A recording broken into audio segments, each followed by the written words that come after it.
খান। আসসালামু আলাইকুম। আজকে যারা উপস্থিত হয়েছেন সবাইকে বাংলাদেশ ছাত্র অধিকার পরিষদের পক্ষ থেকে সংগ্রামী সালাম জানাচ্ছি। প্রিয় সাংবাদিক ভাইরা, আপনারা অবগত আছেন যে সেই কোটা সংস্কার আন্দোলনের সময় তখনকার আইসিটি আইনের 57 ধারায় আমাকে আটক করা হয়েছিল। আমার নামে মিথ্যা এবং হয়রানিমূলক মামলা দিয়েছিল বর্তমান ছাত্রলীগের সভাপতি আল্লাহজান খান জয়। এই মামলায় আমাকে 15 দিন রিমান্ডে রেখে নির্যাতন করা হয়। তদন্ত কর্মকর্তারা তারা আমার বিরুদ্ধে যে অভিযোগ এনেছিল সেই অভিযোগের বিন্দুমাত্র তারা প্রমাণ করতে পারে না। আমার বিরুদ্ধে অভিযোগ আনা হয়েছিল আমি নাকি মাননীয় প্রধানমন্ত্রীকে কটূক্তি করেছি, কিন্তু যে প্রেক্ষিতে আমি বক্তব্য দিয়েছিলাম সেখানে প্রধানমন্ত্রী শব্দটা পর্যন্ত ছিল না। এভাবে যাদের নামে এই ডিজিটাল সিকিউরিটি আইনে মামলা করা হয়, এই প্রত্যেকটি মামলা হয়রানিমূলক মিথ্যা। সুতরাং আমাদের যে একজন স্বনামধন্য লেখক মুস্তাককে কারাগারে রেখে হত্যা করা হয়েছে, এই মুস্তাকের হত্যার বিচার করতে হবে। দীর্ঘ 9 মাস তাকে কারাগারে বন্ধ করে রাখা হয়। তিনি জামিনের জন্য 6 বার আবেদন করেন, কিন্তু তাকে জামিন দেওয়া হয় না। কিন্তু আমি লক্ষ্য করেছি যে হারিস আনিসের মতন কুখ্যাতি খুনিদেরকে তাদেরকে রাষ্ট্রীয়ভাবে কখনো জামিন দেওয়া হয়, তাদেরকে মামলা থেকে খালাস দেওয়া হয়। এই হচ্ছে বর্তমান রাষ্ট্রের অবস্থা। আজকে দিদার কিশোর মুস্তাক সহ যাদের নামে ডিজিটাল সিকিউরিটি আইনে এ ধরনের মিথ্যা মামলা দেওয়া হয়েছে, প্রত্যেকটি মামলা প্রত্যাহার করতে হবে এবং কোটা সংস্কার আন্দোলন, নিরাপদ আন্দোলন সহ এ পর্যন্ত এই বিতর্কিত ডিজিটাল সিকিউরিটি আইনে যতগুলো মামলা দেওয়া হয়েছে প্রত্যেকটি মামলা প্রত্যাহার করতে হবে এবং বাংলাদেশ ছাত্র অধিকার পরিষদের পক্ষ থেকে এই ডিজিটাল সিকিউরিটি আইন নামক কালো আইন, এই কালো আইনের বাতিল দাবি করছে। সরকারকে বলতে চাই যে আইন আপনারা তৈরি করেছেন, যখন ক্ষমতায় থাকবেন না আপনাদেরকে এই আইনে আপনাদের কণ্ঠরুদ্ধ করা হবে। যেমনিভাবে এই বাংলাদেশের মানুষের কণ্ঠরুদ্ধ করা হচ্ছে, এই ভাষার মাসে আমাদের ভাষাকে কেড়ে নিচ্ছে এই ফ্যাসিস্ট আওয়ামী সরকার। সুতরাং আজকে কালভাগ নির্বিশেষে আমাদেরকে একতাবদ্ধ হতে হবে। এই সরকার আজকে যেভাবে ক্ষমতায় রয়েছে আমাদের মুখের ভাষা তারা কেড়ে দিচ্ছে, এটি হতে দেওয়া যায় না বন্ধুগণ। যে বাংলাতে আমাদের পূর্বপুরুষেরা তার ভাষার জন্য জীবন দিল, অথচ এই ভাষার মাসে আমাদেরকে আমাদের মুস্তাকের জীবন দিতে হচ্ছে। আজকে যারা উপস্থিত হয়েছেন সবাইকে আজকে যে গায়ে জানাজার আয়োজন করা হয়েছে, এই জানাজা শেষ হওয়ার পরে শহীদ মিনারে আরেকটি কর্মসূচি আছে, সেখানে সকলকে উপস্থিত হওয়ার আহ্বান জানিয়ে আমি আমার বক্তব্য শেষ করছি। আসসালামু আলাইকুম। ধন্যবাদ জাসদ খানকে। বন্ধুগণ, আজকের এই গায়েবানা জানাজায় উপস্থিত হয়েছেন বীর মুক্তিযোদ্ধা doctor Zafrullah Chowdhury sir, trustee গণস্বাস্থ্য কেন্দ্র। আমাদের মাঝে আরো উপস্থিত রয়েছেন ঢাকা বিশ্ববিদ্যালয়ের professor doctor Asif Nazrul sir. আরো উপস্থিত রয়েছেন গণসংহতি আন্দোলনের অন্যতম প্রধান সমন্বয়কারী জুনায়েদ সাকির সহ নাগরিক সমাজের বিশিষ্ট ব্যক্তিবর্গ। বন্ধুগণ, এ পর্যায়ে আমাদের মাঝে বক্তব্য রাখবেন রাষ্ট্রচিন্তার অন্যতম সংগঠক অ্যাডভোকেট হাসনাত কারিম স্যার।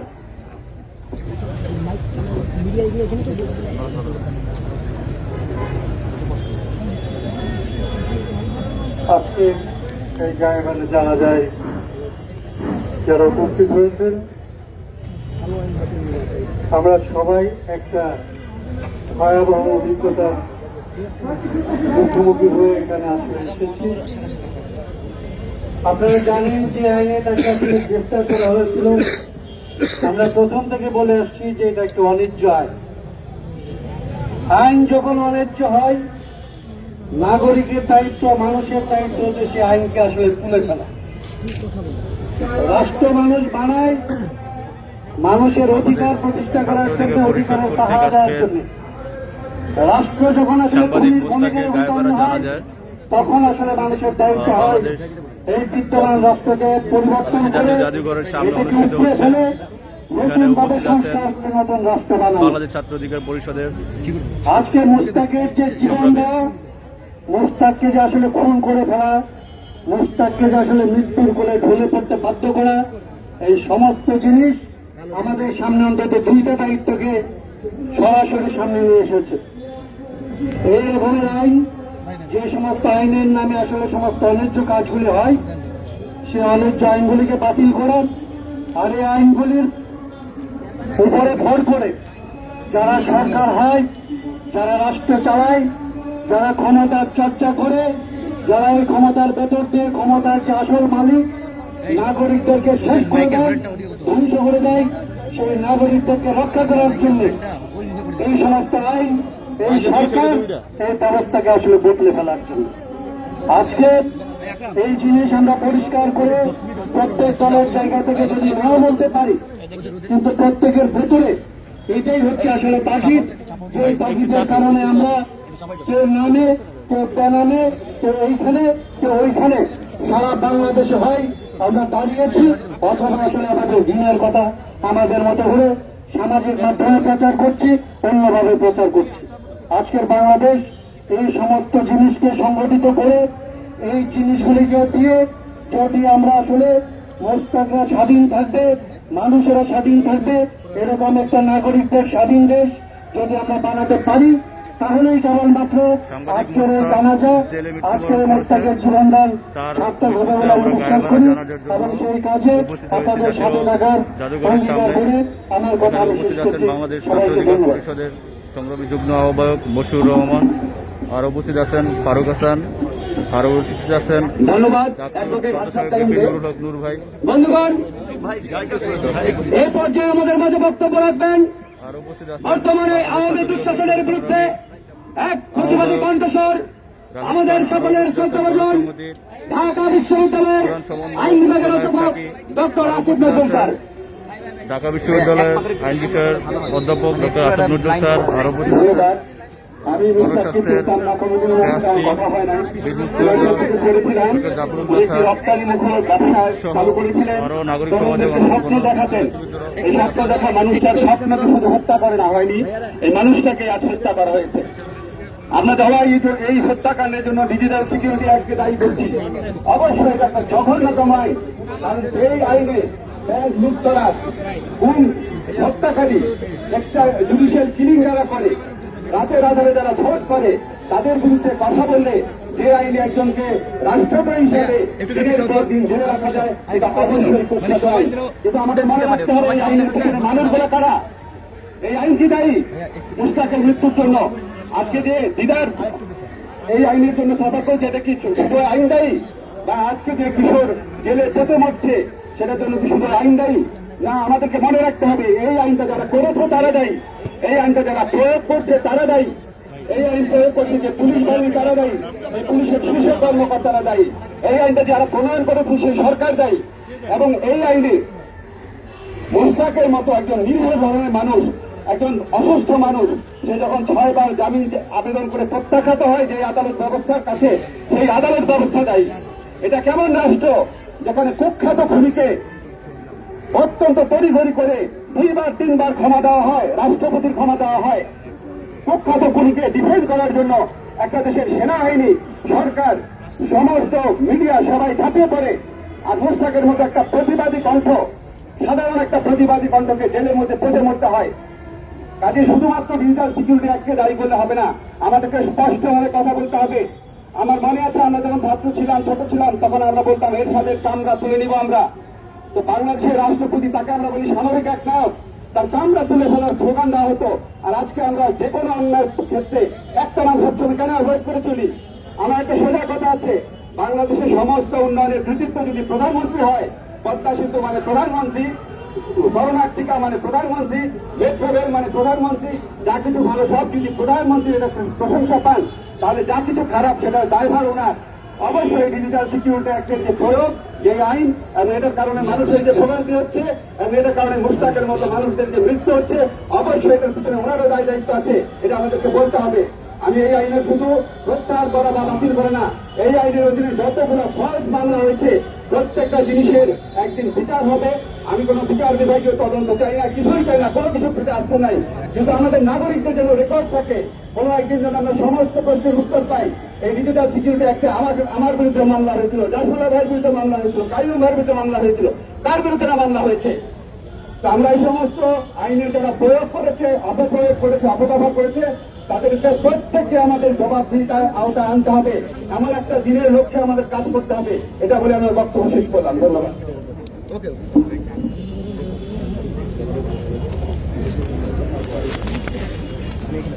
ধন্যবাদ ডক্টর আসিফ নজরুল স্যারকে। বন্ধুগণ, এই পর্যায়ে আমাদের মাঝে বক্তব্য রাখবেন বিশিষ্ট লেখক ও সাংবাদিক ফারুক ওয়াসিম। বন্ধুগণ এবং প্রিয় সাংবাদিক ভাইগণ বোনেরা, 19শে ফেব্রুয়ারি নোয়াখালীতে আওয়ামী লীগের দুই পক্ষের সংঘর্ষে সাংবাদিক বুরহান মোজাক্কির নামে একজন নিহত হয়েছেন। কার গুলিতে নিহত হয়েছেন? সেখানে 3 পক্ষ গুলি করেছে। সরকার দলীয় গোষ্ঠীর সন্ত্রাসীদের 2টি পক্ষ এবং পুলিশ কেউ দায়িত্ব নেয় নাই। সবচেয়ে নিরাপদ জায়গা বলে যাকে ভাবা হয় যে জেলখানা, মানে রাষ্ট্রীয় হেফাজত, সেখানে একজন লেখক মৃত্যুবরণ করেছেন। এখনো পর্যন্ত কেউ দায়িত্ব নেয় নাই। তারা আমাদের জীবনের দায়িত্ব নেবে না, তারা আমাদের মৃত্যুরও দায়িত্ব নেবে না। কিন্তু মানুষ জীবন হারাবে। মানুষ যে দেশে জানের স্বাধীনতা নাই, যে দেশে জবানের স্বাধীনতা নাই, সেই দেশে একুশ আসে মাথা মতো করা। আজকে শহীদ মিনারের মাথা মতো শোকে, ক্ষোভে, লজ্জায় ওরা জাতির মাথা মতো। কিন্তু এই জাতি মাথা তুলতে শিখেছিল শহীদ মিনার থেকে, এই জাতি মাথা তুলতে শিখেছিল শাহবাগ থেকে।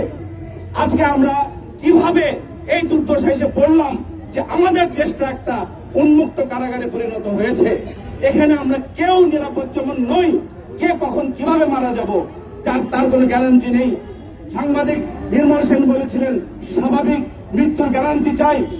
আমরা এখন জীবনের গ্যারান্টিও পাই না, আমরা স্বাভাবিক মৃত্যুর গ্যারান্টি চাইতে চাইতে আমাদের জীবন শেষ হয়ে যাচ্ছে। এই দেশে যদি মানুষ তার মৃত্যুর স্বাধীনতা না থাকে, স্বাভাবিক মৃত্যুর গ্যারান্টি না থাকে, জীবনের নিরাপত্তা না থাকে, কথা বলার স্বাধীনতা না থাকে, ছবি আঁকার স্বাধীনতা না থাকে, তাহলে এই দেশকে স্বাধীন বলার কোনো কারণ নাই। 21শে ফেব্রুয়ারি শেষ হলো, মার্চ মাস আসছে, আমরা স্বাধীনতার জয়গান শুনবো। কিন্তু এই স্বাধীনতার পতাকায় আমাদের কত মানুষের লাশ আর ঢাকা রাখবে তারা? আর কত লাশ এই স্বাধীনতার কথা বলে তারা ঢাকা রাখবে? এই প্রশ্নটা আমাদের কাছেই করতে হবে। এক সময় বুদ্ধিজীবীরা গ্রেপ্তার হতেন, বুদ্ধিজীবীরা জেলে যেতেন, বুদ্ধিজীবীরা নির্যাতিত হতেন। আজকে কারা যাচ্ছে? একজন কার্টুনিস্ট, একজন লেখক, যারা ওই তথাকথিত আলোকিত বলয়ের মধ্যে নাই, এই সাধারণ পথে ময়দানে থাকা উদ্যোক্তা, তরুণ, কিশোর, কিশোরী, তারা মারা যাচ্ছে, তারা নির্যাতিত হচ্ছে।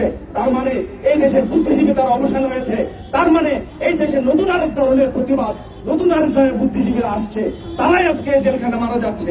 আজকের এই মোশতাক, সে মোশতাক ইতিহাসে থাকবে। এই কারণেই থাকবে, এই জুলুমের মধ্যে জেল হত্যার একটা আমাদের যে অভিযোগ, যে ততক্ষণ পর্যন্ত না এই মৃত্যু স্বাভাবিক বলে মানা হবে, যতক্ষণ না আপনারা প্রমাণ করছেন যে মোশতাক স্বাভাবিকভাবে মারা গিয়েছে। তো এই স্বাভাবিকতা মানে হচ্ছে জেলখানা, এই স্বাভাবিকতা মানে হচ্ছে নির্যাতন। এবং তার ভিতরে কি পরিস্থিতিতে একজন মানুষ থাকে সেখানে কিছু করার দরকার হয় না, স্বাভাবিকভাবে জেলখানায় মানুষ মারা যাবে। এই স্বাভাবিকতাকে আমরা চূড়ান্ত স্বাভাবিক মনে করি। আমরা আমাদের স্বাভাবিক দেশ ফেরত চাই। একটু পরে এখানে আমরা আজকে গায়েবী জানাজা হবে। ছাত্রছাত্রীরা আন্দোলন করছেন সারা দেশে, শাহবাগও হয়েছে। একটু পরে শহীদ মিনারেও প্রতিবাদ সমাবেশ হবে। দেখুন শিল্পী, ছাত্র তরুণরা আসবেন, আপনারাও থাকবেন। আমাদের এই বক্তব্য কোন আন্দোলনের জন্য নয়, এটা আমাদের SOS, সেভ আওয়ার সোলস। আমরা আমাদেরকে পাঠাতে চাই, আমাদের আত্মরক্ষা সংগ্রামী আমাদের প্রতিরোধের প্রথম মন্ত্র হওয়া উচিত। সবাইকে ধন্যবাদ। ধন্যবাদ ফারুক ওয়াসিম ভাইকে। বন্ধুগণ, এই পর্যায়ে আমাদের মাঝে সংক্ষেপে বক্তব্য রাখবেন গণসংহতি আন্দোলনের অন্যতম সদস্য আবুল হাসান রুবেল ভাই। সরি, দুঃখিত, ফিরোজ ভাই।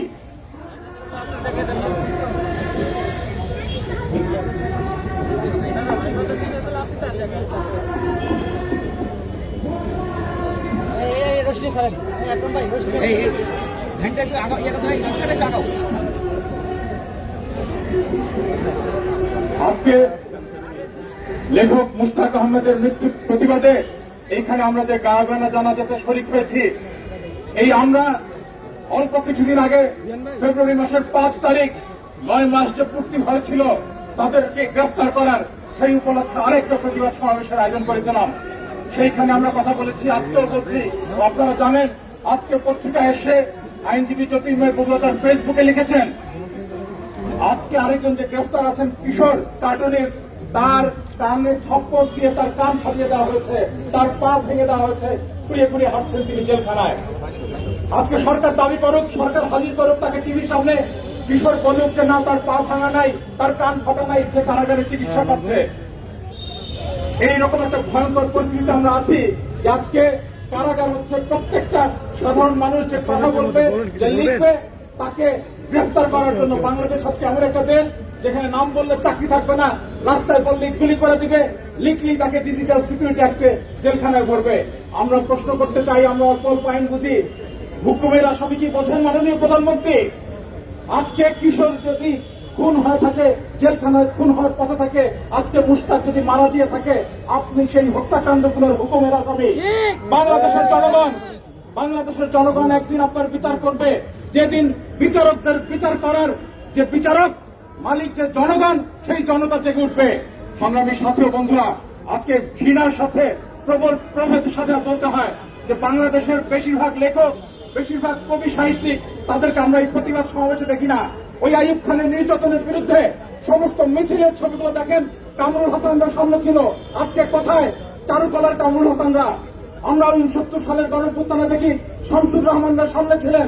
আজকে কোথায় আমাদের শামসুর রহমান, আমাদের কবিরা কই, লেখকরা কই, যারা ছবি আঁকেন তারা কই?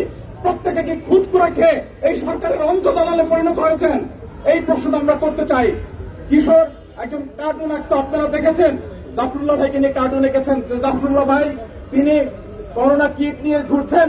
আর আপনারা চেনেন দরবেশ বাবা, যিনি বাংলাদেশের জনগণের হাজার হাজার কোটি টাকা শেয়ার বাজারে চুরি করেন। তার একটা কার্টুন এঁকেছে যে তিনি চাঁদের মধ্যে স্যাটেলাইটে ঘুরছেন। জাফরুল্লাহ চৌধুরীর বিপরীতে দরবেশকে দাঁড় করিয়ে দিয়েছেন। এইরকম অসাধারণ প্রতিবাদী কার্টুন আমি আপনাদের লিখে দিতে পারি। 100 বছর পরেও যদি বাংলাদেশের আজকের চিত্রের কথা কেউ বলে, ওই সময়ের সমাজ বিজ্ঞানীরা, ওই সময়ের ইতিহাসবিদরা কিশোরের এই কার্টুনকে ইতিহাসের বইয়ে ঠাঁই দিবেন, দেখাবেন যে এইরকম কার্টুন আঁকার অপরাধে কিশোররা জেলে ছিল।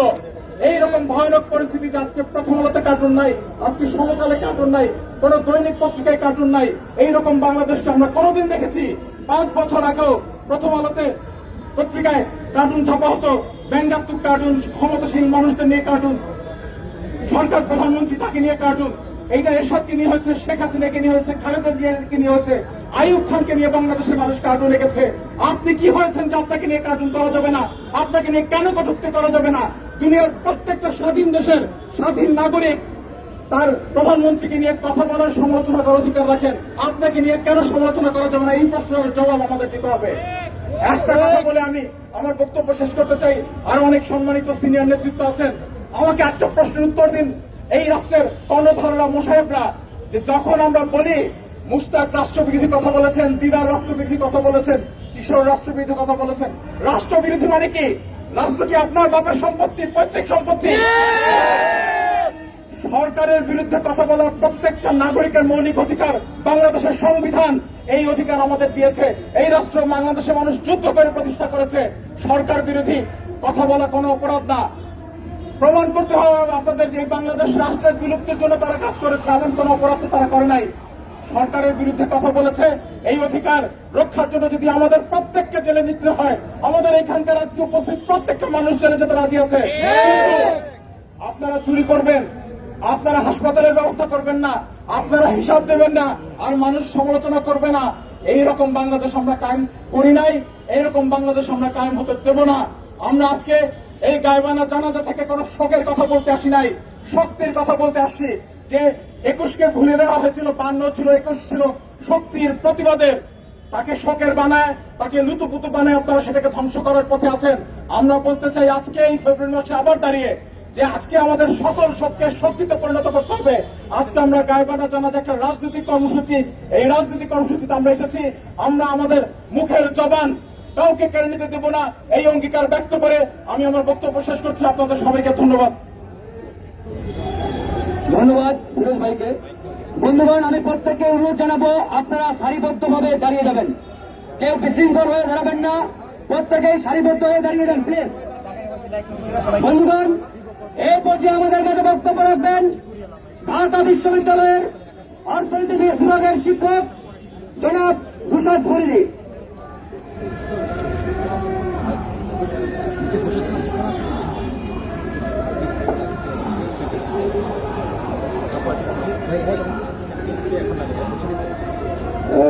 বাংলাদেশের এখন যে অবস্থা, এটা একজন মানুষ যার মিনিমাম জ্ঞান বুদ্ধি আছে, মিনিমাম বিবেক আছে, তার আসলে কিভাবে চলা উচিত। তার যদি সামান্য চোখ কান খোলা থাকে, তার রাতের ঘুম হওয়ার কথা না। তো এখানে যে অবস্থা একটা দাঁড়িয়েছে, সেখানে আসলে বাংলাদেশে বেঁচে থাকার দুটো উপায় আছে। একটা হলো যে আপনি ফেসবুকে দেখবেন অনেকে যারা ফুল ফল খাবার দিকে দেখে কিছু হচ্ছে না, এসব বলে চোখ কান পুরো বন্ধ করে চলতে পারে। আপনি যদি এভাবে চলতে পারেন, বাংলাদেশ আসলে খুব একটা খারাপ জায়গা না। কিন্তু আপনার মনের মধ্যে যদি মিনিমাম বিবেকের দংশন আপনি অনুভব করেন, তাহলে বাংলাদেশ বসবাসের অযোগ্য। আমি এই তো শাহবাগের কাছে একটা বিশ্ববিদ্যালয়, ঢাকা বিশ্ববিদ্যালয়, যার অনেক ঐতিহ্য নিয়ে আমরা অনেক গর্ব করি, সেখানে শিক্ষকতা করি। বাংলাদেশের কথা কি বলবো, আমার বিশ্ববিদ্যালয় যে অবস্থা, এই বিশ্ববিদ্যালয়ে আমি এখানে হয়তো অনেক আমাদের ছাত্ররা আছেন, আমি তাদেরকে বলবো যে আমরা খুবই দুঃখিত। আমাদের দায়িত্ব ছিল একটা সুন্দর বাংলাদেশ, সুন্দর বিশ্ববিদ্যালয় তোমাদের জন্য তৈরি করা। এখানে আমরা টোটালি ব্যর্থ, এবং আমরা আসলে পুরো সমাজটা এক ধরনের বেনিফিশিয়ারি। আমরা এখানে চুপচাপ থাকলে সুযোগ সুবিধা পাই, কিন্তু তরুণরা, তোমরা তো ভিকটিম। এই আমার ছাত্ররা, আমরা দেখি কিভাবে তারা ভিকটিমাইজ হয় ক্লাসের বাইরে, হলে। আমার প্রশ্ন হলো যে তোমরা তো ভিকটিম, তোমরা চুপ কেন? আমাদের শুধু বিশ্ববিদ্যালয়ের ছাত্র কেন, পুরো দেশবাসী ভিকটিম। আমরা ভিকটিমাইজ হয়ে আর কতদিন থাকবো? মানে আমরা কি এরকম একটা দেশ, এই 21শ শতাব্দীতে, যেখানে আর্টিফিশিয়াল ইন্টেলিজেন্স এরা কত কথা হচ্ছে, এই পরিবেশে আমরা এসে একটা সামান্য কথা বলার অপরাধ হয়ে একজন, সে চোর না, ডাকাত না, ছাত্র না, পকেটমার না, সে শুধু একজন সামান্য দেশপ্রেমিক, সে দেশকে ভালোবাসে। এবং আমি একজন এক্স ক্যাডেট, সেও একজন এক্স ক্যাডেট। তো সে আপনি জানেন 2018 সালে তাকে একবার ধরে নিয়ে গিয়েছিল, এবং তাকে তখন আমাদের এক্স ক্যাডেটরা কেউ এসে বের করেছিলাম, তাকে বলছিল ভাই তুই আর লেখালেখি করিস না। হ্যাঁ, তারপরে উনি তার লেখালেখি চালিয়ে গেছেন, এবং তারপরে আমাদের কমিউনিটি তাকে আর বলে যে আমি তো ওকে মানা করছিলাম লিখতে, ও তো স্কিল লেখালেখি করে, ওকে আমরা কি করব? তো সে কি চোর ডাকাত? সে কি একবার চুরি করছে, তাকে আমরা বাঁচাইছি, তারপরে আবার চুরি করতে গেছিল, তাকে আর বাঁচানো যাবে না? তো আমরা আসলে তার পাশে দাঁড়াই নেই, তাকে আমরা ছেড়ে দিছি, তাকে আমরা আসলে মেরে ফেলেছি। তো আমাদের সবার, মানে আমাদের হাতে আসলে এই রক্তটা সবারই আছে। তো আমি জানি না, মানে এটা একটা অসহনীয় দম বন্ধ করা পরিস্থিতি, এটা আমাদেরকে ভাঙতে হবে, আর কেউ এসে ভেঙে দেবে না। এটা আমাদেরকে ভাঙতে হবে, কিভাবে ভাঙতে হবে, কি করতে হবে আমি জানি না, তবে আশা করি আমরা একদিন ভাঙতে পারবো। আমাদের ভাঙতে হবে, আমরা মুক্ত বাতাসে, মুক্ত আকাশে নিজেদের দম বন্ধ করে চিৎকার করে যাচ্ছি, তাই বলতে চাই। এটা আমাদের খুবই বেসিক অধিকার, আমাদের অধিকার আমাদের বুঝে নিতে হবে যে কোনো মূল্যে, আমাদের আর চুপ থাকলে চলবে না। ধন্যবাদ। ধন্যবাদ জনাব রুশাদ ফরিদি স্যারকে। বন্ধুগণ, এ পর্যায়ে আমাদের মাঝে বক্তব্য রাখবেন ঢাকা বিশ্ববিদ্যালয়ের আন্তর্জাতিক বিভাগের শিক্ষক তানজিম উদ্দিন স্যার।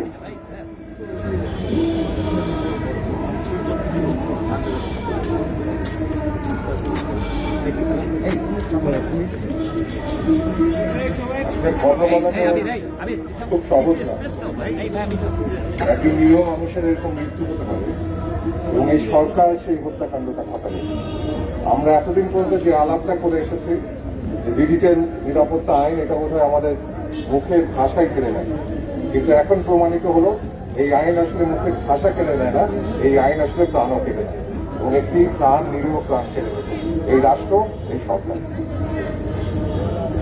সবচাইতে দুঃখজনক ব্যাপার হচ্ছে যে এই সরকারের অধীনস্থ, যেগুলো অধীনস্থ থাকার কথা না, স্বাধীনভাবে কাজ করতে পারার কথা বিচারালয়, সেই বিচারালয় 6 বার তাকে জামিন দেয়। একজন আসামির ন্যায়সঙ্গত অধিকার তার জামিন পাওয়া, এবং এরকম একজন নিরীহ মানুষ জামিন পায় না। কিন্তু এই রাষ্ট্রে খুন করা 2 দিন পরেই কোটি কোটি, হাজার হাজার কোটি কোটি লুটপাট করার পরেও তাদেরকে বিশেষ ব্যবস্থায় ব্যাংককে পাঠিয়ে দেওয়া হয়। এই রাষ্ট্র, এই সরকার এদেরকে আসলে লালন পালন করে। যারা ন্যায়ের পক্ষে কথা বলে, যারা দেশের মানুষের পক্ষে কথা বলে, প্রাণ প্রকৃতির পক্ষে কথা বলে, এই রাষ্ট্র, এই সরকার তাদেরকে ধারণ করে না। এই রাষ্ট্র সরকার ধারণ করে যারা মাস্তান, গুন্ডা, বদমাইশ, খুনি, এবং এই সরকার নিজেই খুনি হয়ে উঠেছে। এর আগ পর্যন্ত অনেকগুলো খুন হয়েছে, গুম হয়েছে, হত্যাকাণ্ড হয়েছে। আমরা ধরে নিয়েছি এগুলো বিএনপি জামাতের কর্মী, আমাদের তো কিছু না।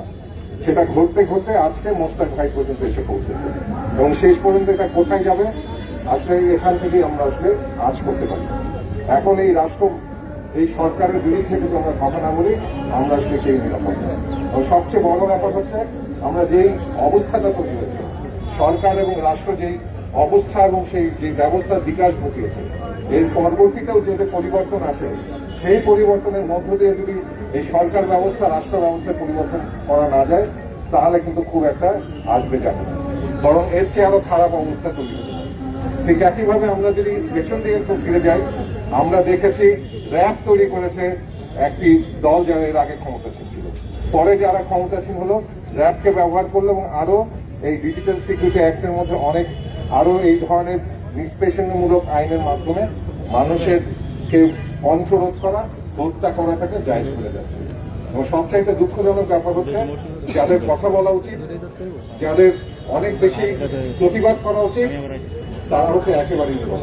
তার মধ্যে বিশ্ববিদ্যালয় আছে, তার মধ্যে সাংবাদিক, সংবাদপত্র সবাই আছে, এবং এই অবস্থায় এখন বিশ্ববিদ্যালয়, বিচারালয় সবই এখন বিষ্ঠালয়ে পরিণত হয়েছে, এবং এই বিষ্ঠালয়ে হচ্ছে আমাদের এখন বসবাস।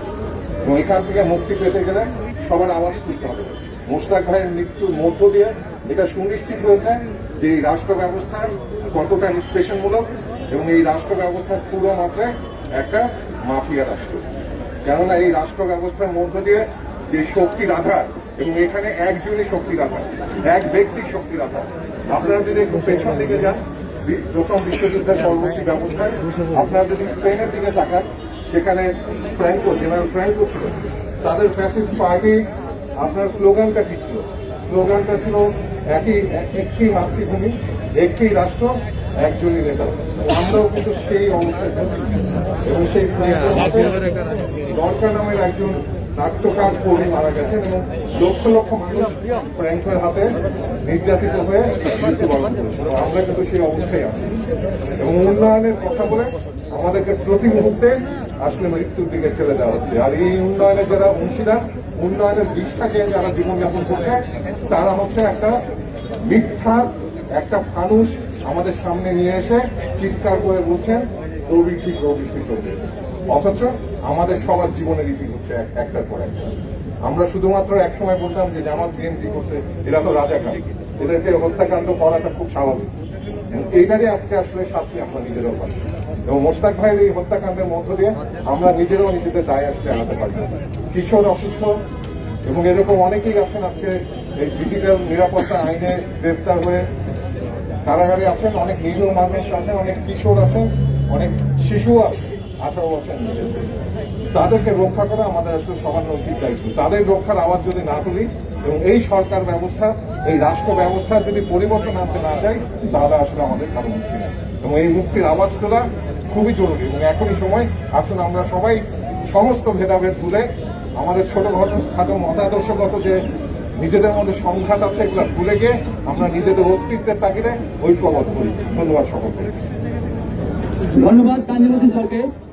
বন্ধুগণ, এ পর্যায়ে আমাদের মধ্যে বক্তব্য রাখবেন ঢাকা বিশ্ববিদ্যালয় কেন্দ্রীয় ছাত্র সংসদ ডাকসুর ভিপি এবং বাংলাদেশ ছাত্র অধিকার পরিষদের সংগ্রামী যুগ্ম আহ্বায়ক জনাব নুরুল হক নূর।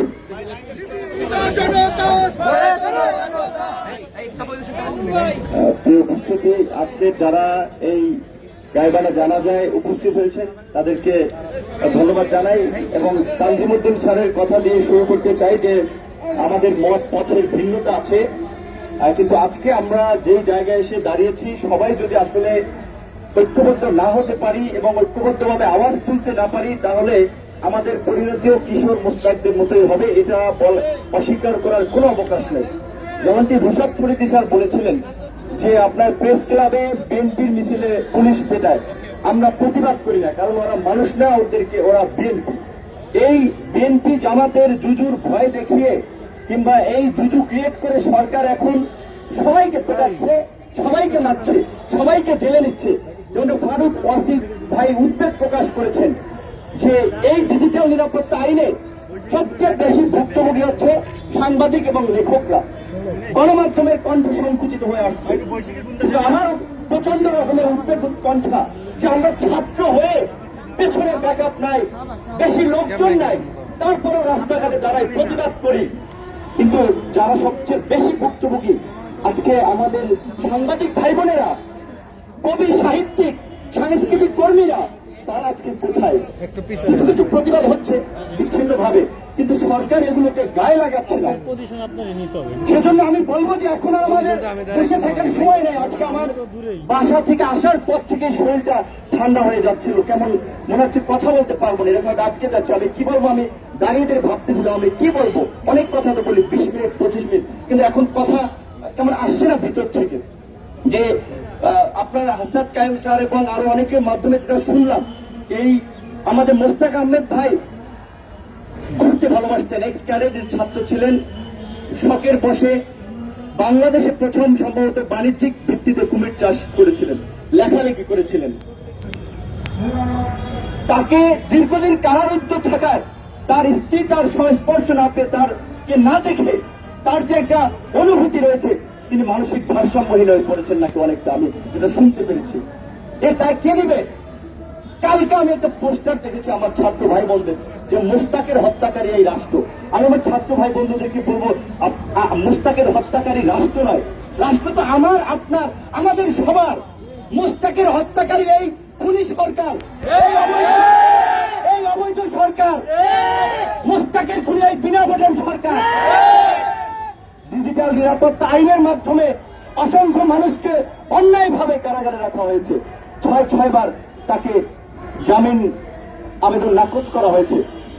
অথচ শিকদার গ্রুপের কর্ণধার, সরকারের লুটপাটের সহযোগীরা রাষ্ট্রীয় প্রোটোকল নিয়ে থাইল্যান্ডে প্লেন ল্যান্ড করে। শেয়ার বাজার কেলেঙ্কারির হোতারা প্রধানমন্ত্রীর উপদেষ্টা হয়। সেনা প্রধানের ভাইয়েরা, সেনা প্রধানের ক্ষমতা আছে বিদায় ফাঁসির আসামিও মাপ পেয়ে যায়। কাজে আমরা আজকে বলবো, স্পষ্টভাবে আমাদেরকে বলতে হবে, খালেদা জিয়া যদি পেট্রোল বোমা মারার হুকুমের আসামি হয়, আমাদের বর্তমান প্রধানমন্ত্রী শেখ হাসিনাকেও এই হত্যাকাণ্ডের জন্য হুকুমের আসামি করা উচিত। ওবায়দুল কাদের সাহেবকেও নোয়াখালীর সাংবাদিক মুজাক্কির হত্যা মামলার আসামি করা উচিত। স্বরাষ্ট্রমন্ত্রীকে এই মোস্তাক হত্যার আসামি করা উচিত। সত্যকে সত্য বলতে হবে, স্পেডকে স্পেড বলতে হবে। রাষ্ট্র কিংবা অস্পষ্টভাবে কথা বলার লাভ নাই।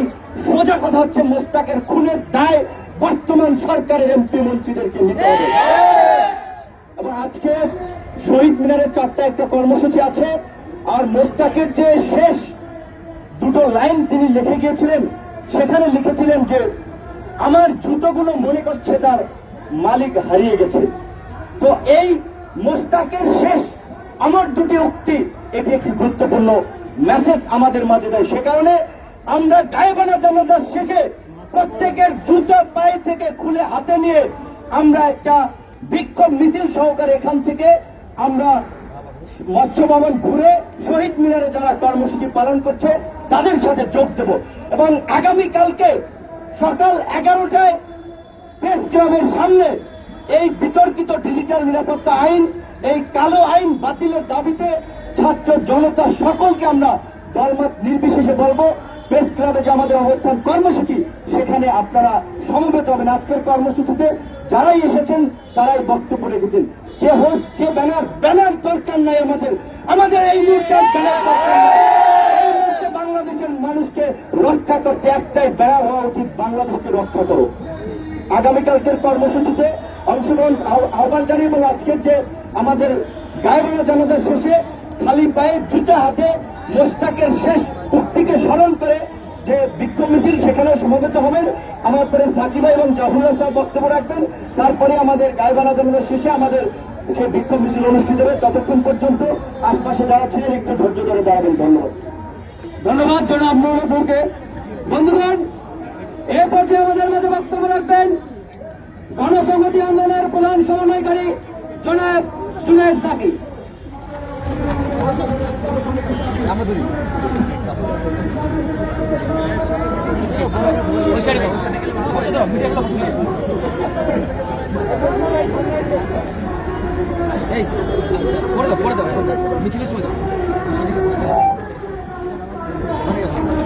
আজকে লেখক মুশতাক আহমেদের হত্যাকাণ্ডের প্রতিবাদে আমরা এখানে সমবেত হয়েছি। আমরা এখানে গায়েবানা জানাজা করব, পাশাপাশি আমাদের বিক্ষোভের কথা বলছি। বন্ধুগণ, আপনারা ইতিমধ্যে বক্তব্য শুনেছেন। আমাদের শ্রদ্ধেয় মুক্তিযোদ্ধা ডক্টর জাফরুল্লাহ চৌধুরী পরে বক্তব্য রাখবেন। আজকে একটু আগেও বলা হয়েছে, এই যে মুস্তাক আহমেদ, লেখক মুস্তাক আহমেদ ফেসবুকে তার লেখার কারণে কিংবা কিশোর কার্টুনিস্ট কিশোর তার কার্টুন শেয়ার করার কারণে তাকে গ্রেফতার করা হয়েছে ডিজিটাল সিকিউরিটি অ্যাক্টে। 10 মাস ধরে তাকে কারাগারে রাখা হয়েছে। 6 বার তার জামিনের আবেদন প্রত্যাখ্যান করা হয়েছে। বাংলাদেশে কি কোনো আইন আছে? আমরা পরিষ্কার ভাবে দেখতে পাচ্ছি বাংলাদেশে কোনো আইন নাই। মুস্তাক আহমেদ কার্যত জেলখানাতেই মৃত্যুবরণ করেছেন। আমরা দেখেছি তাকে গাজীপুর হাসপাতালে আনা হয়েছিল, কিন্তু আমরা শুনেছি হাসপাতালে আনার আগেই তিনি মৃত্যুবরণ করেছেন। কাজে এটা অত্যন্ত স্পষ্ট, 10 মাস কারাগারে বিনা বিচারে এবং ঠুনকো অভিযোগে, মিথ্যা অভিযোগে তাকে আটক রেখে এই সরকার তাকে হত্যা করেছে। পরিষ্কার করে বলতে চাই, এর আগে নূর বলেছে, এর আগে ফিরোজ আহমেদ বলেছেন, হুকুমের আসামি কারা? মাননীয় প্রধানমন্ত্রী ক্ষমতায় আছেন জনগণের ভোট ছাড়া। বাংলাদেশের সব কৃতিত্বের দাবিদার আপনি। বাংলাদেশে আজকে যা কিছু অন্যায় হচ্ছে 12 বছরে প্রত্যেকটার দায় আপনাকে নিতে হবে। এই সমাবেশ থেকে আমরা ঘোষণা করছি, লেখক মুস্তাক আহমেদের হত্যার দায় বাংলাদেশের বর্তমান ভোটারবিহীন প্রধানমন্ত্রী শেখ হাসিনা। বন্ধুগণ, এই সরকার আজকে নাগরিকদের জীবন কেড়ে নিচ্ছে। এই সরকার ডিজিটাল সিকিউরিটি অ্যাক্ট সহ নানা রকম নিবর্তনমূলক আইন করে এই রাষ্ট্র, যে রাষ্ট্র মুক্তিযুদ্ধের মধ্য দিয়ে লক্ষ প্রাণের রক্তের উপর দাঁড়িয়ে তৈরি হয়েছে, এই রাষ্ট্রকে তারা খুনের রাষ্ট্রে পরিণত করেছে। মুস্তাক আহমেদের হত্যাকাণ্ডের মধ্য দিয়ে প্রমাণিত হয় এই সরকার তো জনগণের সরকার না। কিন্তু আজকে এই মুক্তিযুদ্ধের মধ্যে দিয়ে যে রাষ্ট্র তৈরি হয়েছে, এরা এই রাষ্ট্রকে আর জনগণের রাষ্ট্র রাখে নাই। এই রাষ্ট্র আজকে খুনের রাষ্ট্রে পরিণত হয়ে রাষ্ট্রের সবগুলো প্রতিষ্ঠানকে এমন ভাবে এই সরকার জনগণের বিরুদ্ধে কাজে লাগাচ্ছে। 6 বার জামিনের আবেদন প্রত্যাখ্যান করা হয়। মহামান্য আদালত, আমরা পরিষ্কার করে বলতে চাই, সংবিধান আদালতকে এমন মর্যাদা দিয়েছে, আদালত হচ্ছে নাগরিকদের শেষ ভরসা। আপনারা সংবিধানের দিকে তাকাবেন, নাগরিকদের জীবন রক্ষা করবেন বাংলাদেশের মানুষ। শেষ পর্যন্ত আসল বিচারক সংবিধানের উপর যদি কেউ থাকে সেটা হচ্ছে বাংলাদেশের জনগণ। সেই জনগণ যেদিন জেগে উঠবে বাংলাদেশের কোন রাষ্ট্র শক্তি তাকে দমন করতে পারবে না। আপনাদের প্রত্যেককেই জনতার কাঠগড়ায় দাঁড়াতে হবে। বন্ধুরা আমার, আমরা বেশি কথা বলবো না, সবাই আমরা বাকরুদ্ধ হয়ে যাচ্ছি। আর এই সরকার আমাদের টুটি চেপে ধরতে চাইছে। আমরা পরিষ্কার করে বলতে চাই, এই সরকার টুটি চেপে ধরে কারণ তারা নিজেরা ভয় পায়। জনগণের ভোট ছাড়া দমন পীড়ন করে ক্ষমতায় আছে, প্রতি মুহূর্তে তাদের ভয় কখন জনগণ রাজপথ দখল করে ফেলে, কখন জনগণের সংগ্রামের স্থানে সরকারের গদি তৎক্ষণাৎ হয়ে যায়, এই ভয়ে তারা তটস্থ। আর সে কারণেই প্রতি মুহূর্তে আমাদেরকে তারা ভয় দেখায়। ডিজিটাল নিরাপত্তা আইন করেছে ভয় দেখানোর জন্য, ত্রাস সৃষ্টি করার জন্য। সরকার নিজেরা ভয় আছে। আজকে বাংলাদেশের জনগণকে এই সরকারের ভয় দেখানোর এই তৎপরতা থেকে তাকে বিভ্রান্তি দেখে রাজপথে নামতে হবে। সরকারকে ভয় পাইয়ে দিতে হবে, তার ক্ষমতার গদি উল্টে দিতে হবে। সেই লড়াই আমরা গড়ে তুলতে চাই। আজকে এখানে কর্মসূচি হচ্ছে, শহীদ মিনারে কর্মসূচি হবে, আগামীকাল প্রেস ক্লাবের সামনে কর্মসূচি আছে। আমি doctor Zafrullah Chowdhury, advocate Hasnat Kayum, doctor Asif Nazrul, উপস্থিত ঢাকা বিশ্ববিদ্যালয়ের শিক্ষক রুশাদ ফরিদী, উপস্থিত ঢাকা বিশ্ববিদ্যালয়ের শিক্ষক তানজিমউদ্দিন খান, ডাকসুর সাবেক ভিপি নূর, ছাত্র যুব অধিকার পরিষদ সহ ছাত্র ফেডারেশন সহ অন্যান্য যে সংগঠন, সকলের পক্ষ থেকে আজকে এখান থেকে বলতে চাই, আমরা আগামী 3 তারিখ নাগরিকদের পক্ষ থেকে দলমত নির্বিশেষে বাংলাদেশের গণতন্ত্র প্রতিষ্ঠার জন্য নাগরিকদের পক্ষ থেকে আমরা প্রধানমন্ত্রী কার্যালয় অভিমুখে বিক্ষোভ পদযাত্রা করব। অবিলম্বে এই ডিজিটাল সিকিউরিটি অ্যাক্ট বাতিল করতে হবে। ভোটাধিকার এবং জনগণের গণতান্ত্রিক অধিকার ফিরিয়ে দিতে হবে।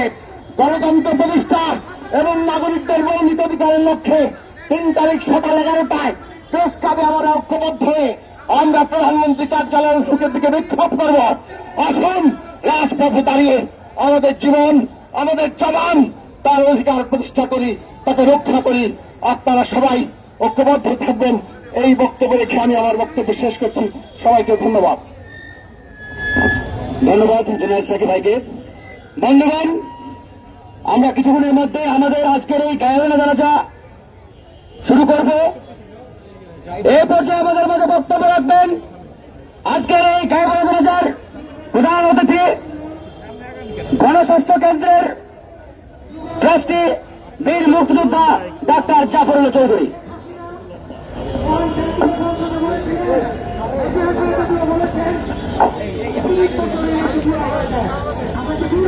উপস্থিত বন্ধুরা, সবাই শোকাচ্ছন্ন মর্মাহত আমি জানি, তাই কথা না বাড়িয়ে সোজাসুজি ভাবে আমি কথা বলতে চাই। মোশতাককে হত্যা করা হয়েছে, লেখক মোশতাককে হত্যা করা হয়েছে। হত্যাকারীদের খোঁজ কি পাওয়া যায়নি? পাওয়া গেছে। সরকার এবং তারপরে আইন শৃঙ্খলা বাহিনীর এই একটা হত্যাকে সিকিউরিটি ডিজিটালের সাথে যারা জড়িত তারা প্রত্যেকে মোশতাকের হত্যার জন্য দায়ী। অপরপক্ষে এই হত্যার বিচার যদি না সুমোটর করে আমার বিচার প্রতিষ্ঠান যদি না করেন, তারাও কিন্তু হত্যার সহযোগী হিসাবে বিবেচিত হতে পারে। আজকে প্রত্যেকটা আজকের বিচারপতিদের দায়িত্ব যে আজকে পরিষ্কার ভাবে বলা যে ডিজিটাল সিকিউরিটি এটা মৌলিক অধিকারের পরিপন্থী। এটা কোনো ক্রমেই থাকতে পারে না। কিছুদিন আগে বলেছিলাম, মাননীয় প্রধানমন্ত্রী যদি বেঁচে থাকতে চান ডিজিটাল দিকে কবর দিয়ে দেন। এখন কবর না দিয়ে আপনারা একের পর এক হত্যা করছেন। এর দায় দায়িত্ব আপনার উপরেও বসতে হবে, যেটা আমি চাই না। আজকে একটা পরিষ্কার, আপনি আমাদের প্রধানমন্ত্রী, আপনাকে নিয়ে হাসি ঠাট্টা করার অধিকার প্রত্যেক নাগরিকের আছে। আমি যদি বলি আপনি বিনা কসমেটিক্সে আপনাকে অনেক বেশি সুন্দর দেখা যায়। এই বয়সে ঠোঁটে রং লাগানোটা ভালো মানায় না। তাহলে আমার কাছে আপনারা ডিজিটাল এক্সে জেলে পাঠাবেন, পাঠান। আজকে প্রধানমন্ত্রী রাজনীতিবিদদের চামড়াটা একটু মোটা হতে হয়, তাদেরকে সেই আর যদি আপনি মনে করেন সত্যি আপনার এটা কোনো হাসি ঠাট্টা ছিল না, আপনাকে ছোট বলেছি, তাহলে আপনাকেই মামলা করতে হবে, আপনাকে মামলা করতে হবে ডিজিটাল সিকিউরিটি এক্টে না, কারণ আপনার মানহানির জন্য। এখন আপনি কি করেছেন, এক দারোগা সাহেব আমার পিছনে বসেন, হয়তো আশেপাশে আছেন, উনি একটা মামলা ঢুকে দেবেন, এর দায়িত্ব তো আপনার উপরে পড়ে।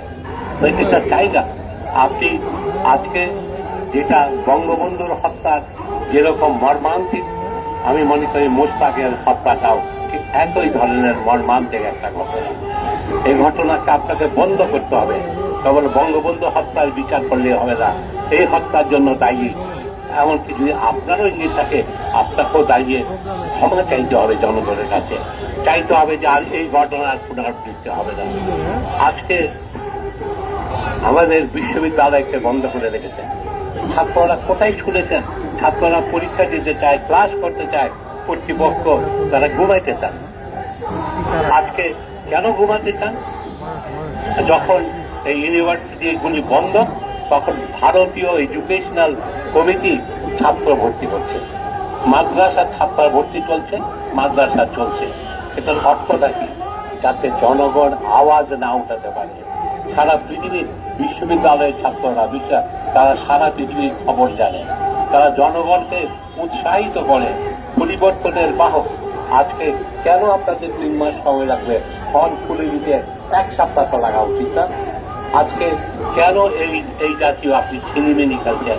মাননীয় প্রধানমন্ত্রী, আপনার ভালোর জন্য বলছি, আপনি দেখেন, আপনি তো অন্তরীণ, আমরা জানি সবাই, আপনি বন্দী, আপনি নিজে বন্দী, তাই কোনো সত্য কথা বলার সাহস পাচ্ছেন না।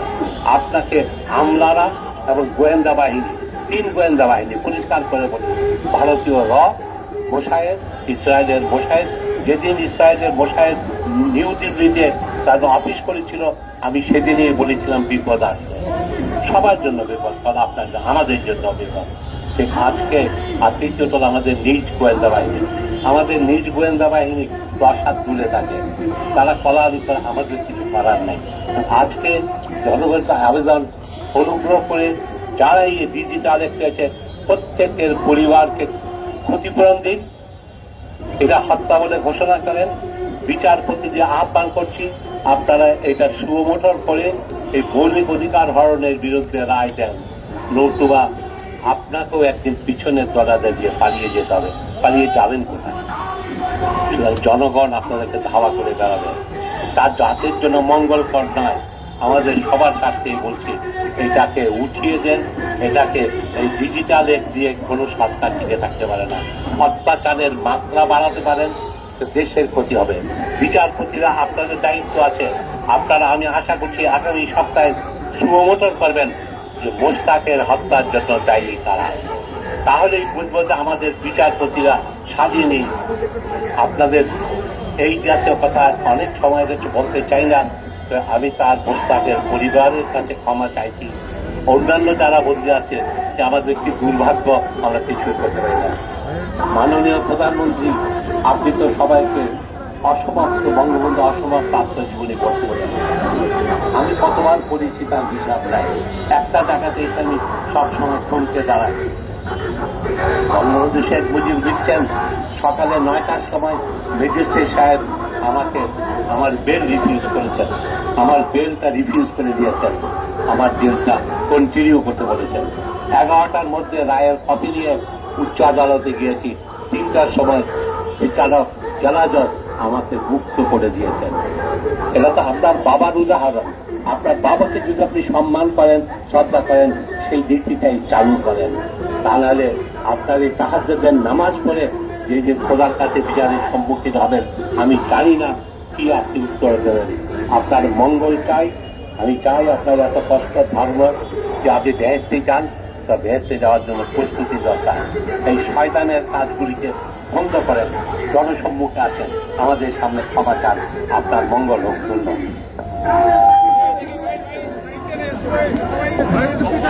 উপস্থিতি, আমরা এখন বক্তব্য শেষ, আমরা জানাজার জন্য লাইনে দাঁড়িয়ে যাব। সবাই একটু দয়া করে ফাঁকা ফাঁকা দূরত্ব রেখে একটু দাঁড়িয়ে যান একটু, এবং ওই সাইডে যারা বাইরে একটু বলবো আমাদের জানাজার জন্য 2-4 মিনিট লাগবে, একটু সময় নিয়ে সবাই একটু দাঁড়িয়ে যান প্লিজ। সবাই সুশৃঙ্খল ভাবে লাইন যত লম্বা হয় হোক, যে যেখানে আছেন সেখান থেকে লাইনে চলে যান, একটু লাইনে চলে যান। আমাদের বক্তব্য শেষ, এখন জানাজা পর্ব শুরু হবে। আপনারা যারা জানাজায় অংশ নেবেন তারা দাঁড়িয়ে যান, এবং জানাজার পরে যে আমরা যে কর্মসূচি ঘোষণা করেছি যে জুতা খুলে জুতা হাতে নিয়ে মোস্তাকের যে লেখা ছিল যে আমার জুতাগুলো মনে করছে তার মালিক হারিয়ে গেছে, মারা গেছে, সেটার জন্য আমরা প্রতীকী কর্মসূচি আমরা শহীদ মিনারে যাব জানাজা শেষে। এখন আমরা জানাজায় দাঁড়িয়ে দেবো, সবাই জানাজায় দাঁড়ানোর জন্য প্রস্তুতি নিয়ে নেই। জানাজা পরিচালনা করেন বা জানাজা পড়াবেন ডাকসুর সাবেক সমাজসেবা সম্পাদক আক্তার হোসেন।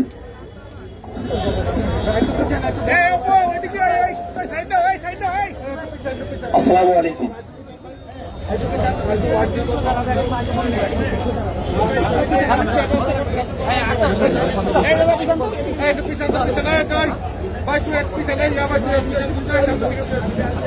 আসসালামু আলাইকুম। নীরবে জানাজা পড়তে আসিনি, শুধু নীরবে জানাজা পড়তে আসিনি, বরং কথা বলতে এসেছি। যে কথা বলতে গিয়ে আমাদের ভাই মুশতাক আহমেদ শহীদ হয়েছেন। আমরা খুব স্পষ্ট করে বলতে চাই, ৭১ মুক্তিযুদ্ধের মাধ্যমে আমরা যে সংবিধান পেয়েছিলাম, সে সংবিধান আমাকে যে অধিকার দিয়েছে, সে অধিকারের ছিটে ফোটাও বর্তমান সরকার আমাদেরকে নিশ্চিত করছে না। পক্ষান্তরে ডিজিটাল সিকিউরিটি অ্যাক্টের মতো পারতপক্ষে সংবিধান বিরোধী আইন তৈরি করে দেশের মানুষের কণ্ঠ রোধ করার চেষ্টা করা হচ্ছে, তাদেরকে জেলে পড়া হচ্ছে, তাদেরকে মারা হচ্ছে, তাদেরকে খুন করা হচ্ছে, তাদেরকে শহীদ করা হচ্ছে। আজকের বাংলাদেশ এমন এক পরিস্থিতিতে এসে দাঁড়িয়েছে, এখানে একজন কিশোরও মুক্ত নয়। 18 বছর হয়নি এমন শিশুকেও এই ডিজিটাল নিরাপত্তা আইনে কারাগারে পাঠানো হয়েছে। আপনারা জেনে থাকবেন, আমরা প্রায় সময় রাস্তায় আসি। এই তো 1 বছর হয়নি আমরা আমাদের ভাই যে রাস্তার সাহায্যের জন্য রাস্তায় এসেছিলাম, তার অপরাধ কি ছিল? ওই একই অপরাধ, কথা বলা, ফেসবুকে লেখা। আজ আমাদের মুশতাক ভাই শহীদ হয়েছেন, তারও একই অপরাধ, কথা বলা, ফেসবুকে লেখা। অতএব বাংলাদেশের 18 কোটি মানুষের কাছে আহ্বান থাকবে, আর মুখ বন্ধ করে নয়, নীরবে কেটে নয়, চিৎকার করে গোপন বিচারে চিৎকার দিতে হবে। আমাদের প্রত্যেকের কথা আমার অধিকার আছে, আমাদের এই অধিকার আছে। ভোট চুরি করে আপনারা ক্ষমতায় এসেছেন, সেই কথাটা বলবার অধিকার আমাদের আছে। দেশের মানুষের সম্পত্তিগুলোকে লুটপাট করে বিদেশে পাচার করছেন, সেই কথা বলবার অধিকার আমাদের আছে। মুশতাক ভাইকে জেলে রহিত করে রেখে আপনারা হত্যা করেছেন, সেই কথা বলবার অধিকার আমাদের আছে। অতএব আমরা একটি কথাই বলব, বর্তমান বাংলাদেশে যে ফ্যাসিবাদী রাষ্ট্র কাঠামোর উত্থান হয়েছে, বাংলাদেশের 18 কোটি মানুষ আজ একত্রিত হওয়ার পথে, তারা সকলে এই ফ্যাসিবাদী রাষ্ট্র কাঠামো থেকে মুক্তি চায়। বক্তব্য দীর্ঘায়িত করবো না, আমরা জানাজার জন্য প্রস্তুতি নেব। আপনারা যারা আছেন লাইনগুলো সুন্দর করে সমান করে নিন, আর আশেপাশে আশে থাকবে কেউ উচ্চস্বরে কথা বলবেন না, তো মাঝখান থেকে একজন মুখাফির হলে ভালো হয়।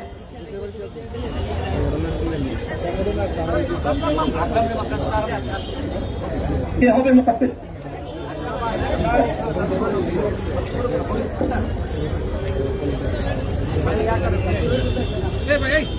লাইন বলতে এখন টাকা দেখা যাচ্ছে।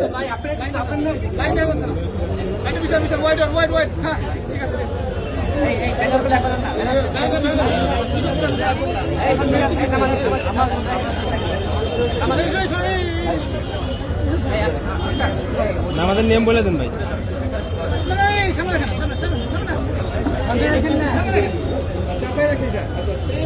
এই হ্যাঁ সামনে কিছু দেন, সামনে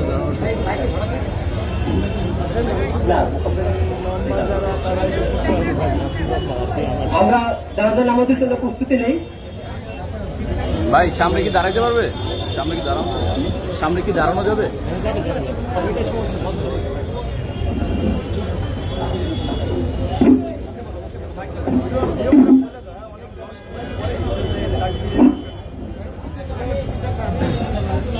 চার তাকবীরের সঙ্গে জানাজা হবে।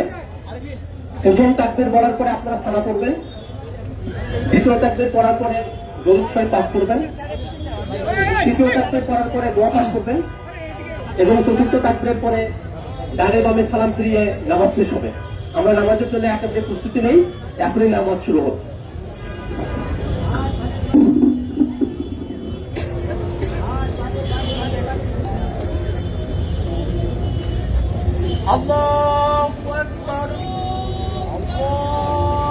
লাইভে জানাজা হচ্ছে, সবাই শেয়ার করবেন। কালকে আমাদের প্রোগ্রাম সকাল 10টায় প্রেস ক্লাবে, সকলে প্রেস ক্লাবে চলে আসবেন।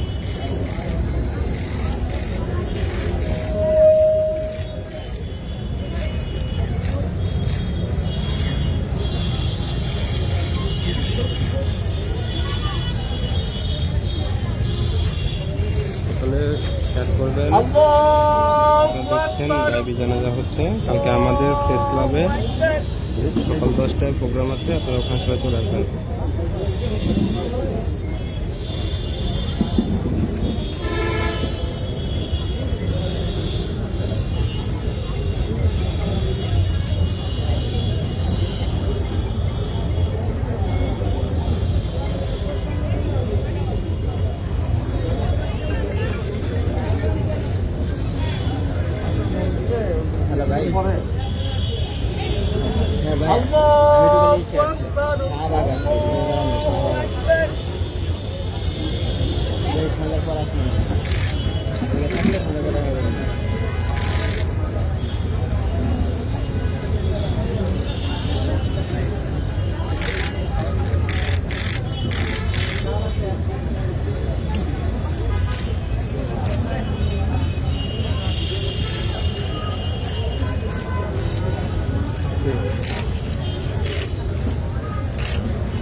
লাইভে জানাজা হচ্ছে, আপনারা শেয়ার করবেন।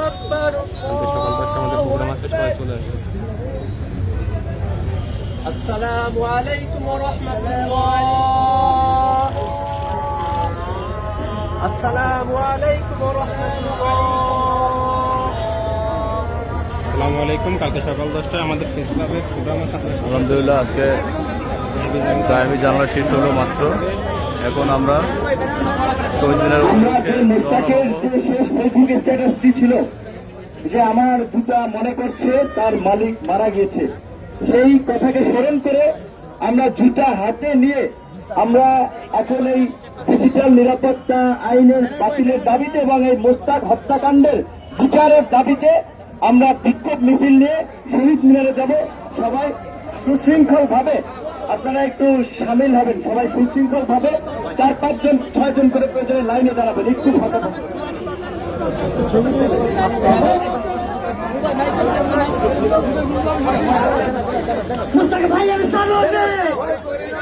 ব্যানারটা নিয়ে আসেন, ব্যানার কই, ব্যানারটার কাছে একটু ব্যানারটা সামনে নিয়ে আসেন।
ভাই ওর সামনে দেন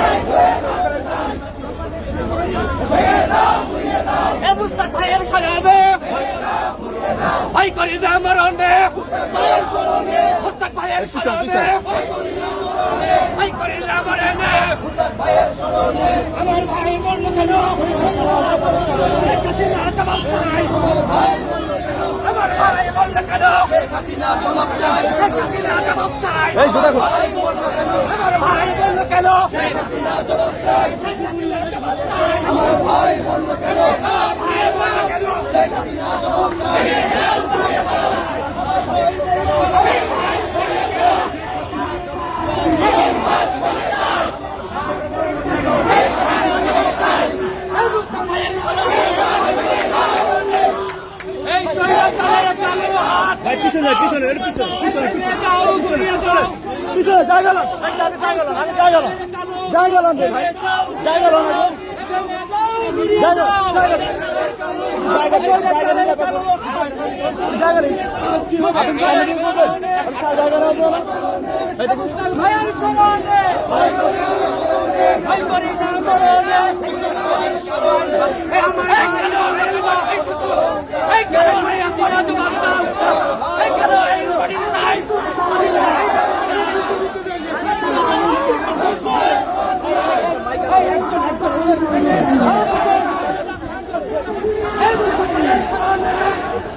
অনেক ভাই অনেক ভাই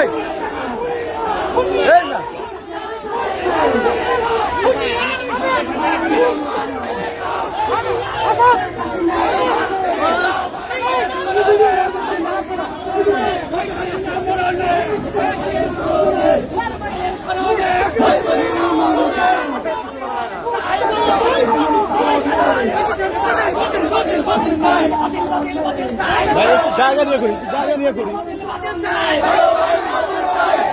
সাংবাদিক হত্যা করে সাংবাদিক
পিছিয়ে যান না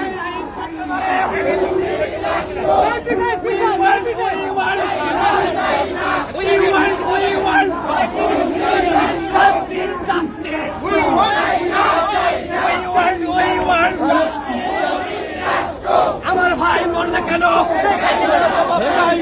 হাসিনা জবাব চাই আমার ভাই মরল কেন শেখ হাসিনা জবাব চাই আমার ভাই মরল কেন জবাব দিন এই ফয়সাল ভাই শোন শোন আরে বলতে মোবাইল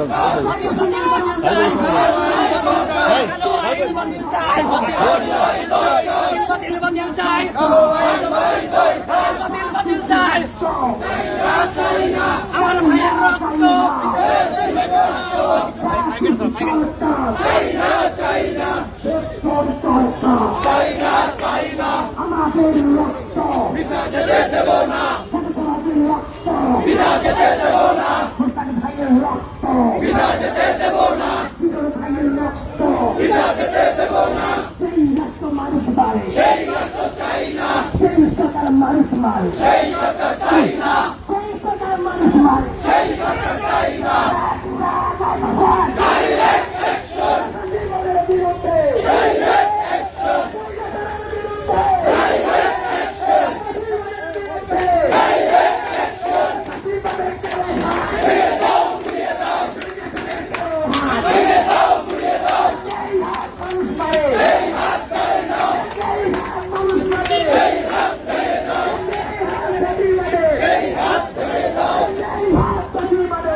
Hey!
লাইট করতেছি সাংবাদিকদেরকে ছবি তুলতে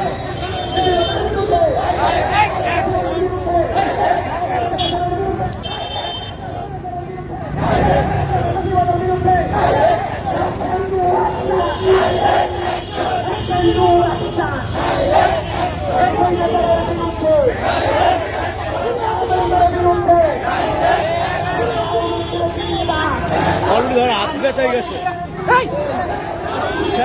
সাইডে দাঁড়ান অলরেডি সাইডে দাঁড়ান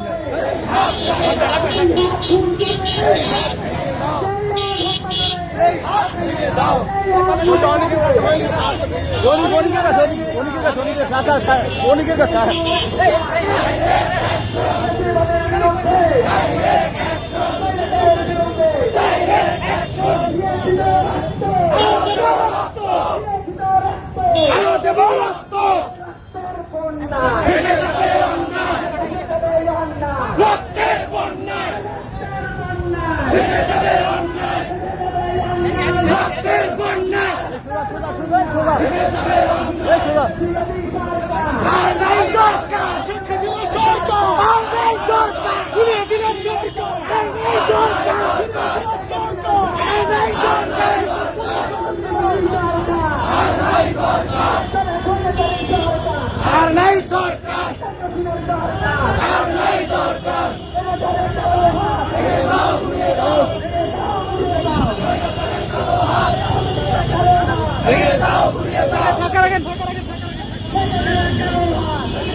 ধন্যবাদ। এখন আমরা আমাদের এই প্রতিবাদ আবার সমাপ্তি জানাতে প্রতিবাদ মিছিল লেখক মুস্তাক আমাদের সম্মানজনক আমরা আরো যারা ছাত্রদের অধিকারের রক্ষা করতে গিয়ে সংগ্রাম রয়েছেন তাদের সঙ্গে সংগতি জানাতে এই সমাবেশে আমাদের মধ্যে উপস্থিত রয়েছেন অধ্যাপক আনু মোহাম্মদ। এই সমাবেশে উপস্থিত রয়েছেন আলোকচিত্রী শহীদুল আলম। আমাদের সমাবেশে সংগতি জানাতে আসছেন ঢাকা বিশ্ববিদ্যালয়ের সাবেক ভিপি নূর। সংগতি জানাতে উপস্থিত হয়েছেন গণস্বাস্থ্য আন্দোলনের কেন্দ্রীয় সমন্বয়ক জেনারেল ফাঁকি। এছাড়া আরো অনেকে এই সমাবেশে অংশগ্রহণ করছেন। আমরা আমাদের সহযোগিতা বন্ধুদের বলি, আমাদের নেতৃবৃন্দদের বলি, সংগঠকদের বলি, আপনারা বিশৃঙ্খলভাবে দাঁড়িয়ে যাবেন, আপনারা ছড়িয়ে দাঁড়িয়ে যাবেন। আমাদের এই সংবিধানের পদদেশকে একটা প্রতিবাদের মধ্যে, একটা শক্তিশালী প্রতিবাদের মধ্যে আজকে দাঁড়িয়ে দেবেন যে আমরা আর মানতে রাজি নই, আমরা আর কোনো মৃত্যু মানতে রাজি নই, আমরা আমাদেরকে এইভাবে মুখে ফেলে দিতে রাজি নই। বন্ধুগণ, এই সমাবেশ চলছে। এখন আমি বক্তব্য রাখার জন্য আহ্বান জানাবো লেখক অনুবাদক গৌরঙ্গ মন্ডলকে। লেখক অনুবাদক গৌরঙ্গ হালদার। এরপরে বক্তব্য রাখবেন মানবাধিকার কর্মী জাকির হোসেন। এখন বক্তব্য রাখছেন অনুবাদক লেখক গৌরঙ্গ হালদার। ধন্যবাদ। আমার ছেলের বয়স 7 বছর। আমি তাকে একবার বলেছিলাম বাবা মোবাইল দেখো না। সে বলে কেন, আমি দেখবো। সে বলে না, মানুষের স্বাধীনতা, মানুষের হিসেবে আমার প্রথম কথা হচ্ছে না। আমাকে সরকার যা বলবে আমি সব মেনে নেবো। কেন সরকার যদি অন্যায় কথা বলে সেটা আমি কেন মেনে নেবো?